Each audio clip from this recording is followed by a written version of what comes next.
पंजाब की निगरान हुकूमत आइनी मुश्किलात से दो चार हो गई। पंजाब की निगरान हुकूमत की 90 रोज़ा आइनी मुद्दत मुकम्मल होने के बाद तहरीक इंसाफ ने सदर ममलकत को ख़त लिखने का फ़ैसला कर लिया। ख़त तहरीक इंसाफ के सीनियर नायब सदर फवाद चौधरी सदर ममलकत आरिफ अलवी को भिजवाएंगे। फवाद चौधरी का कहना है कि पंजाब में इलेक्शन कमीशन ने मोहसिन रज़ा नकवी की निगरान हुकूमत आम इंतखाबात के इनेकाद के लिए कायम की थी। फवाद चौधरी ने कहा कि मोहसिन रज़ा नकवी की निगरान हुकूमत की आइनी मुद्दत 22 अप्रैल को मुकम्मल हो जाएगी। सदर ममलकत से दरख्वास्त की जाएगी कि तहरीक इंसाफ की जानिब से मुतवक्के तौर पर भिजवाए जाने वाले मकतूब को रेफरेंस के तौर पर सुप्रीम कोर्ट भिजवाएं। उन्होंने कहा कि 22 अप्रैल के बाद पंजाब की निगरान हुकूमत की आइनी हैसियत ख़त्म हो जाएगी।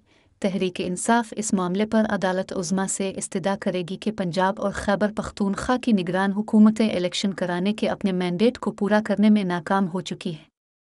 फवाद चौधरी ने कहा कि अदालत उज़्मा से इस्तदा की जाएगी कि सूबे के इंतज़ामी मामलात को चलाने के लिए तरीक़ाकार वाज़े किया जाए।